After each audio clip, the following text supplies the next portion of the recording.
Tuhan yang memelihara hati dan pikiranmu sekalian di dalam Kristus Yesus Tuhan kita. Amin.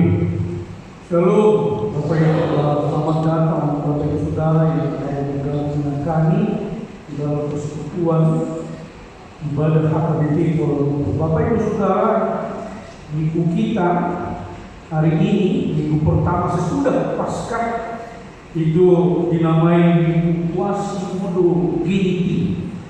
Itu dari bahasa Latin, artinya like a newborn baby, seperti bayi yang baru lahir. Son poso-poso membantu menalapan. Itu diambil dari kitab 1 Petrus 2 ayat 2 yang berbunyi, dan jadilah sama seperti bayi yang baru lahir, yang selalu ingin akan susu yang murni. Jadi kalau hari ini Bapak Ibu Saudara bersekutu bersama dengan firman Tuhan di tempat ini di minggu Quasimodo Geniti, itu artinya Tuhan mengingatkan kita bahwa kita harus diperbaharui, hidup kita harus diperbaharui, dilahirkan kembali dari manusia lama yang berdosa, dan oleh penyaliban dan kebangkitan Kristus menjadi manusia baru yang telah diampuni segala dosa. Dan perintah Tuhan untuk memperbaharui hidup itu diambil hari ini dari kitab Nabi Yehezkiel pasal 36 ayat 22 hingga ayat yang 27. Silakan Bapak Ibu Saudara buka di Alkitab masing-masing. Demikian bunyinya. Oleh karena itu katakanlah kepada kaum Israel, beginilah firman Tuhan Allah, bukan karena kamu aku bertindak, hai kaum Israel, tetapi karena namaku yang kudus, yang kamu najiskan di tengah bangsa-bangsa di mana kamu datang. Aku akan menguduskan namaku yang besar yang sudah dinajiskan di tengah bangsa-bangsa, dan yang kamu najiskan di tengah-tengah mereka. Dan bangsa-bangsa akan mengetahui bahwa Akulah Tuhan. Demikian firman Tuhan Allah. Manakala aku menunjukkan kekudusanku kepadamu di hadapan bangsa-bangsa. Aku akan menjemput kamu dari antara bangsa-bangsa dan mengumpulkan kamu dari semua negeri, dan akan membawa kamu kembali ke tanah. Aku akan mencurahkan kepadamu air jernih yang akan mentahirkan kamu dari segala kenajisan dan dari semua berhala-berhalamu. Aku akan mentahirkan kamu. Kamu akan kuberikan hati yang baru dan roh yang baru di dalam batinmu, dan aku akan menjauhkan dari tubuhmu hati yang keras, dan kuberikan kepadamu hati yang taat. Rohku akan kuberikan diam di dalam batinmu, dan aku akan membuat kamu hidup menurut segala ketetapanku, dan tetap berpegang pada peraturan-peraturanku dan melakukannya. Demikian firman-Ku. Bapak Ibu Saudara, Yehezkiel pasal 36 yang panjang itu adalah nubuat Nabi Yehezkiel kepada bangsa Israel yang waktu itu berada di dalam pembuangan, in exile, in Babylon, di Babilonia. Tetapi di dalam pembuangan yang menyakitkan dan penuh penderitaan itu, Allah mengatakan bahwa Dia tidak menghukum mereka lagi, melainkan Allah berjanji untuk memperbaharui, to renew the life of Israel even in the middle of misery. Diperbaharui di tengah-tengah semua pergumulan. Itu yang dijanjikan oleh Allah melalui rohnya yang diam di dalam bagi mereka. Oleh karena itu kita juga dipanggil untuk mendengar janji itu, bahwa roh Tuhan ada di dalam hati kita untuk memampukan kita memperbarui. Jadi apa yang boleh kita petik, yang kita dapatkan dari firman Tuhan hari ini, Bapak Ibu Saudara, yang pertama adalah Allah bekerja dalam hidup orang percaya sesuai dengan kehendaknya. Kalau kita ingat tadi di ayat 22, Tuhan Allah berkata, bukan karena kamu aku bertindak, tetapi karena nama. Itu God's sovereignty, kedaulatan Tuhan yang tidak bisa kita abaikan. Bahwa Tuhan bertindak bukan karena kita memerintah Dia untuk bertindak. Jadi jangan dibalik-balikkan, seolah-olah kalau kita berdoa ini dan itu maka Tuhan harus melakukannya. Tidak. Dia bertindak karena Dia menghendaki Dia bertindak. Dia berdaulat untuk semua karyanya di dalam hidup kita. Dan yang paling luar biasa adalah Tuhan Allah mempunyai kuasa untuk berkarya di dalam hidup orang percaya tanpa memperhitungkan siapa kita dan apa dosa pelanggaran kita. Itu yang luar biasa. Tuhan tidak mempersoalkan masa lalu kita. Siapapun, apapun yang pernah saudara-saudara lakukan, apapun yang saya lakukan yang melanggar hukum Allah, Dia tidak memperhitungkan. Itu yang luar biasa. Kalau orang, manusia akan selalu mengingat-ingat kesalahan, bukan? Ya kan? Makanya ada dendam, ada pembalasan. Ngomong-ngomong, kalau saya tanya, mana yang paling susah memaafkan? Lelaki kah atau wanita? Siapa yang paling memendam benci atau dendam? Yang paling mudah?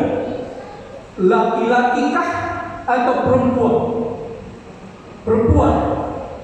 Perempuan. Salah.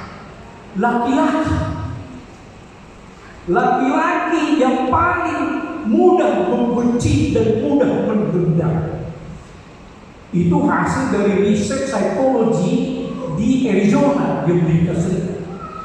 Ternyata kita laki-laki lah yang paling susah move on, yang selalu mengingat-ingat kesalahan pasangan kita. So ya kata menyangkal lain tahu ini riset.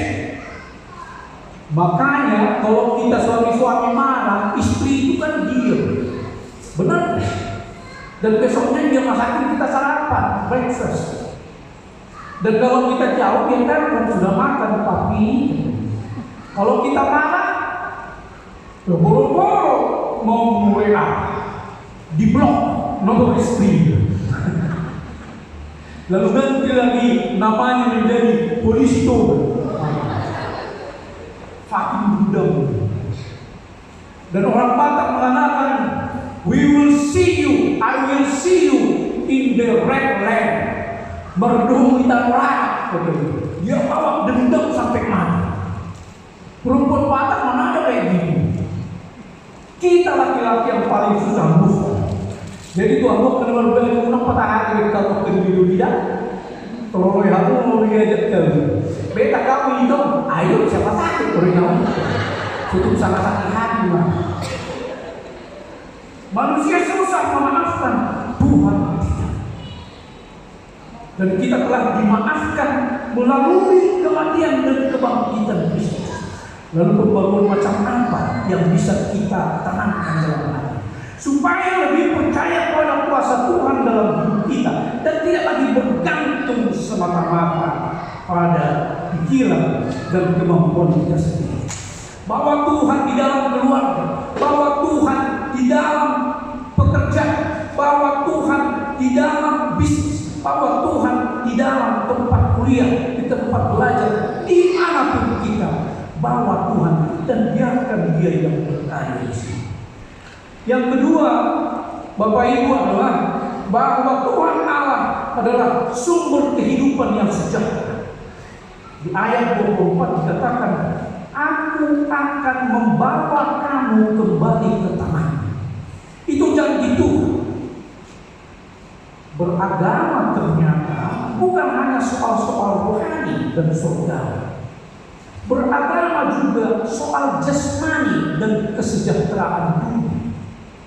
Hari ini Tuhan mengatakan bahwa Allah itu adalah sumber hamram, hagabion, hasanapun bagi orang percaya.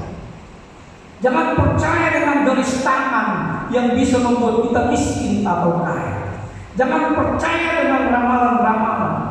Jangan percaya dengan dukun-dukun yang bisa membuat kita kaya. Hanya Tuhan Allah yang bisa membuat orang Kristen kaya.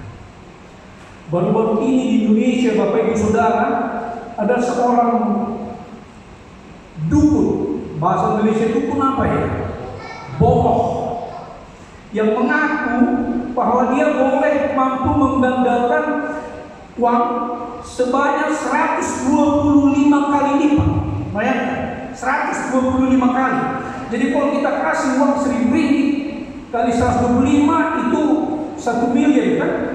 Ya banyak orang tertarik kan? Lalu kemudian banyak orang mendatangi si bohong ini dan memberikan uang kepada bohong ini. Apa yang terjadi?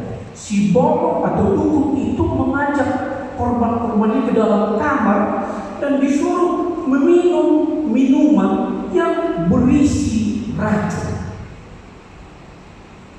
Dan orang-orang itu kemudian mati di dalam kamar itu. Lalu si bohong membawa mayat bangkai-bangkai itu ke padang di belakang rumah dan menguburnya di situ. Polisi menemukan ada 12 mayat di padang belakang rumah si bohong ini, dan semua adalah korban yang tertipu untuk kaya karena duit. Jadi jangan percaya dengan dukun atau bohong atau siapapun yang bisa mengatakan saya bisa membuat kita kaya. Hanya Tuhan Allah yang bisa membuat kita kaya, dan itu dikatakan di dalam firman. Dia berkuasa untuk membuat makmur, sejahtera siapapun berdasarkan kebolehan, talenta, kemampuan yang Dia berikan kepada kita. Kita semua punya kemampuan untuk menjadi sejahtera karena Tuhan memberikan kemampuan. Persoalan yang sering kita tidak tahu apa talenta kita, apa talent kita. Ya kan? Itu soal Tuhan memberikan itu. Di dalam 1 Korintus 12, karunia-karunia rohani. Semua orang yang percaya diberikan Tuhan kemampuan untuk membuat hidupnya lebih baik dari sebelumnya. Bolehkah meminta kekayaan dalam doa kepada Tuhan? Boleh. Kalau Dia berkenan, kita pasti akan mendapatkannya. Kalau Bapak Ibu Saudara baca, pernah dengar doa Yabes? Doa Yabes di dalam 1 Tawarik 4 ayat 10, ada orang bernama Yabes berdoa kepada Tuhan seperti ini. Lalu Yabes berseru kepada Allah, katanya, kiranya Engkau memberkati aku berlimpah-limpah dan memperluas daerahku, dan kiranya tangan-Mu menyertai aku dan melindungi aku daripada malapetaka, sehingga kesakitan tidak menimpa aku. Dan Allah mengabulkan permintaannya itu. Itu doa Yabes 1 Tawarik 4 ayat 10. Boleh. Kenapa tidak? Sepanjang kita yakin bahwa Allah yang berkenan akan memberikan kita. Jadi jangan cari yang lain. Jika Tuhan berkenan, orang yang sangat miskin bisa menjadi sangat kaya. Coba kita lihat orang yang bernama Tom Monaghan ini. Dia adalah anak keluarga miskin dan sejak umur meninggal, lalu karena ibunya tidak bisa membiayai dia, maka Tom dan adiknya harus terpaksa dikirim ke rumah yatim piatu supaya rumah yatim piatu yang membesarkan dia. Sedemikian miskin Tom Monaghan.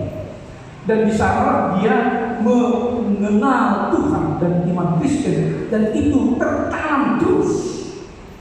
Dan ketika dia beranjak remaja, dia punya talenta untuk berjualan. Dia pintar dari rumah ke rumah menjual pizza. Dia tahu benar itu yang Tuhan berikan sama dia, dan dia lakukan itu seumur hidupnya.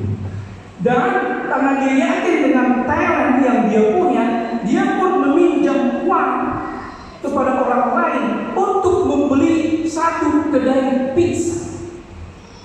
Dan dari sanalah Tuhan menunjukkan kuasa dalam hidup Tom Monaghan, karena kedai pizzanya itu ada di mana-mana. Ini dia, Domino's Pizza.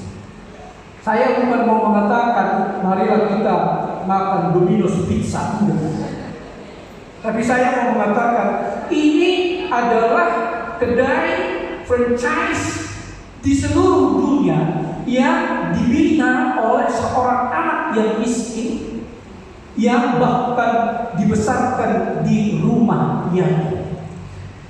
Domino's Pizza memiliki seluruh dunia itu, memiliki 18.000 lebih kedai dengan 13.000 employees.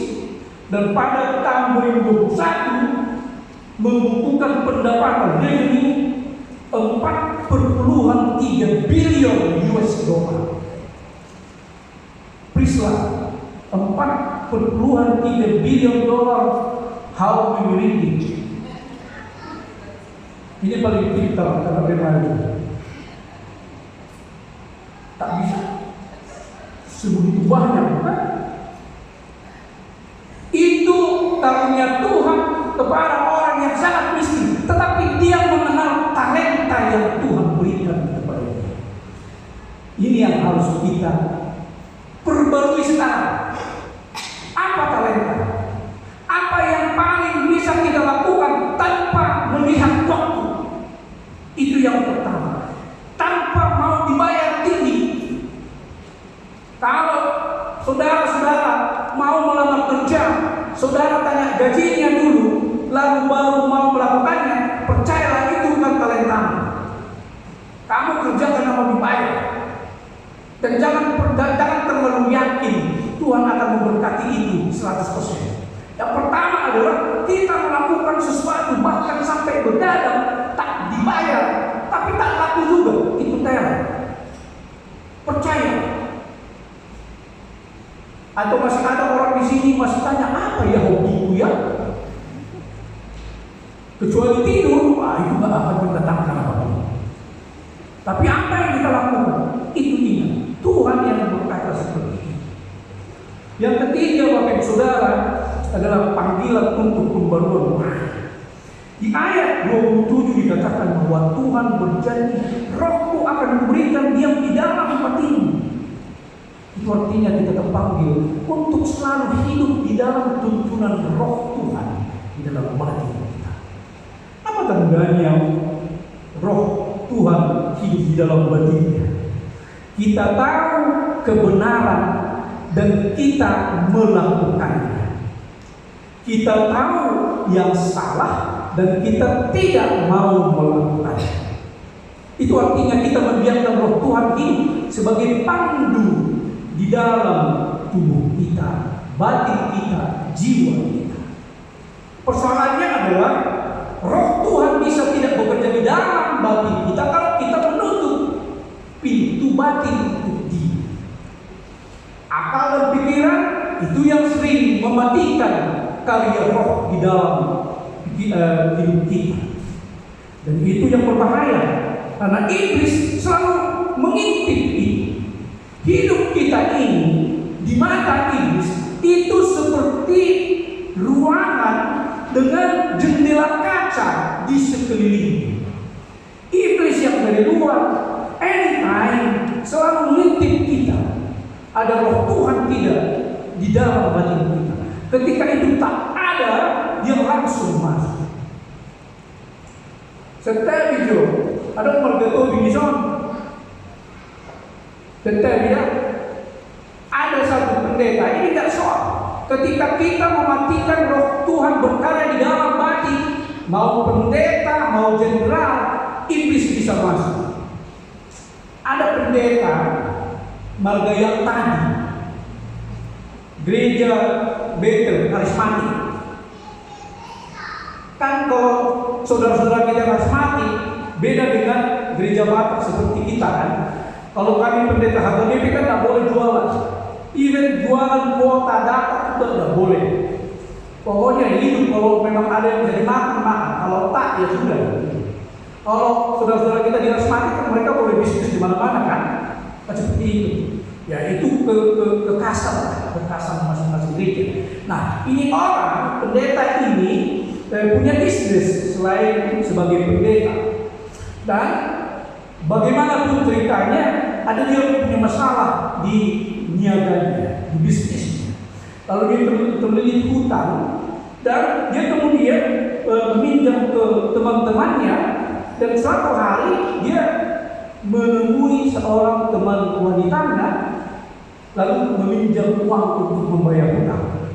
Si teman wanita tak mau, lalu mereka bertengkar. Akhirnya Pak pendeta kita ini mencekik itu perempuan temannya sampai meninggal. Dan ini kuasa iblis ini. Hei, jangan cuma cekik dan mati. Ambil uangnya. Ya ambil ATM, ya ambil semua perhiasan. Lalu iblis bilang lagi, hei, itu dia punya banyak uang supaya kamu tak tangkap polis. Lalu dia membungkus di beg sampah yang plastik itu yang besar. Dan itu di apartemen yang terjadi ketika dia membawa mayat itu, dia senyum ke CCTV. Ada mayat di depan yang dia bawa. Tetapi iblis memang tidak sepintar yang kita duga. Ini pendeta disuruh buang mayat itu di pinggir jalan tol Lebuh Raya yang semua orang akan lewat. Besoknya polis dia tangkap dalam waktu 2 hari. Pak pendeta ditangkap. Pendeta, kami ada pendeta yang memang hidupkan di sini, iblis saja bisik-bisik, apalagi kalian bukan pendeta kan? Bukan untuk merendahkan ya. Tapi itulah yang saya mau bilang. Kita ini seperti hidup di pintu yang berjendela kaca.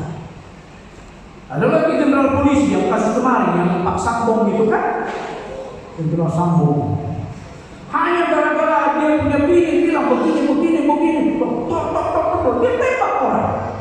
Dan dia menyangkal sampai hari ini, bukan? Padahal katanya dia aktif di gereja, seorang donatur gereja. Itu kalau iblis yang mau bekerja di dalam hidup. Dan kalau kita selalu memandangkan pikiran, Bapak Ibu Saudara, pikiran dan tenaga kita itu kan terbatas, bukan? Itu makanya Yesus bilang, roh memang penuh, tetapi daging lemah. Minggu yang lalu, Naposol Gunung yang baik-baik ini memberi saya telur Paskah dengan banyak bonus. Biasanya satu orang dapat 1. Saya dikasih 1, bonusnya 5. Saya dapat 6. Lalu saya bawa pulang ke rumah, karena saya hidup sendiri di Malaysia ini. Saya pikir ini telur mau saya apakan? Lalu saya makan 6-6-nya. Dan sesudah itu mulai untuk mereka sampai saya tidak bisa tidur. Lalu besoknya saya telepon istri di Indonesia. Kayaknya saya kebanyakan makan kolor. Berapa kau makan? Oh no. Hah? Kenapa kau nggak simpan? Itu kan bisa dimakan besok. Di situ saya baru tahu kalau telur itu bisa 2 hari. Memang bisa telur 2 hari. Istri bilang, ya bisa lah. Itu yang dipalakan. Karena kan waktu ini kan tolo itu begini. Iya kan? Tolo waktu itu malam pisang. Kan nggak mungkin habis 1 hari ternyata telur kan? Itulah. Baru kemudian saya lihat di YouTube ternyata telur bisa lebih dari 1 hari. Itu pikiran lemah. Itu artinya saya juga mau bilang pas tahun depan saya kasih 1 lah ya. Karena mau. Bapak Ibu Saudara, hidup dalam roh itu berarti diperbaharui senantiasa hidup di jalan. Jadi kuncinya adalah percaya sepenuhnya pada karya Allah di dalam hidup kita. Amsal 3 ayat 5-7 mengatakan, percayalah kepada Tuhan dengan segenap hatimu dan jangan bersandar pada pengertianmu sendiri. Akuilah Dia dalam segala lakumu, maka Ia akan meluruskan jalan. Selamat memperbarui diri, selamat hari Minggu, Tuhan Yesus memberkati. Mari kita berdoa. Kami bersyukur ya Tuhan karena firman-Mu yang mengajarkan kami untuk selalu memperbarui diri. Tetapi kami memohon ampunan-Mu ya Tuhan, bahwa pikiran kami yang cenderung menguasai kami telah memperdaya kami, sehingga seringkali kami mengandalkan pikiran untuk melakukan apapun yang ingin kami lakukan. Pada minggu ini ya Tuhan, kami berdoa, turunkanlah kiranya Roh-Mu di dalam hati kami masing-masing setiap waktu, agar kami tetap di dalam panduan-Nya menjalani hidup kami. Dan siapapun kami yang ada di sini, di dalam pekerjaan, di dalam keluarga, di dalam studi, di dalam niaga dan bisnis, di dalam tempat belajar, dimanapun kami setiap hari bekerja dan beraktivitas, biarlah Roh-Mu yang menguasai hati dan pikiran kami, dan tuntunlah kami untuk melakukan hal yang benar di hadapan-Mu. Pada hari ini ya Tuhan, kami berdoa untuk semua warga jemaat-Mu yang hadir bersekutu di sini. Berkatilah mereka dalam semua pekerjaan mereka. Kami juga berdoa untuk Amang Henry Pasaribu dari Jambi yang sedang sakit di Hospital Sungai Buloh. Kami memohon ya Tuhan, apapun penyakit yang beliau derita, biarlah tangan kuat kuasa-Mu yang memberi kesembuhan baginya. Berkatilah Amang Henry Pasaribu, berkati juga keluarganya, supaya tetap di dalam kasih untuk memohon kesembuhan daripada-Mu. Dan biarlah penyakit ini, masa-masa sakit ini menjadi jalan bagi mereka untuk semakin berpengharapan dan beriman bahwa Engkau akan menyembuhkan mereka, keluarga mereka, terutama Amang Henry Pasaribu. Berkati juga semua para medik yang menjadi perpanjangan tangan-Mu untuk mengobati beliau. Kiranya melalui mereka lah kesembuhan itu dapat terwujud. Kami juga berdoa untuk Amang Sintua Samosir yang dalam penyembuhan dari penyakitnya yang lama. Kami percaya Tuhan, kalau Engkau akan menambahkan umur tahun demi tahun kepada beliau, dan apapun usaha pengobatan yang beliau usahakan sekarang, berkatilah itu supaya menjadi jalan kesembuhan baginya. Kami juga berdoa untuk saudara kami Melati Gosi Homping yang datang dari Bandung dan sejenak bersekutu bersama umat di sini di Kuala Lumpur, dan esok hari akan melanjutkan perjalanan ke Nepal. Kiranya Engkau tetap menyertai dia di dalam perjalanan hingga pulang kembali ke Bandung tanpa kekurangan suatu apapun. Berikan kesehatan, kekuatan dan sukacita, dan biarlah di dalam perjalanannya dia mengenal betapa kuat kuasanya Engkau di dalam hidupnya. Apapun yang dia saksikan di dalam hidupnya, biarlah dia yang pertama mengucapkan puji Tuhan untuk semua hal baru yang dia dapatkan di dalam perjalanan. Kami juga berdoa untuk Ibu Ros dari Sabah yang mengunjungi anak-anaknya di Kuala Lumpur hari ini, dan Roh-Mu yang Kudus telah menuntun beliau untuk bersekutu bersama kami di sini. Kiranya apapun yang beliau kerjakan sehari-hari, berkatilah itu ya Tuhan kami. Dan kapanpun beliau kembali ke Sabah, biarlah Engkau tetap menyertai dia sampai dengan selamat di rumah. Kami juga berdoa untuk panitia Kristen Apostol yang akan dilantik hari ini. Biarlah melalui kepanitiaan ini mereka semakin menyadari panggilan untuk melayani Engkau di dalam gereja ini. Berikanlah roh untuk memberi kekuatan kepada mereka, menyatukan hati dan pikiran mereka. Ya Tuhan Allah kami, apapun yang ada di dalam hati dan pikiran kami, selidikilah itu ya Tuhan. Dan biarkanlah roh penghiburan-Mu yang menguatkan kami yang bergumul, dan biarkanlah roh sukacita-Mu membawa kami ke dalam padang berkat yang melimpah sebagaimana berjanjikan di dalam firman. Di dalam nama Tuhan Yesus Kristus kami sampaikan doa kami. Amin. Bapak Ibu Saudara,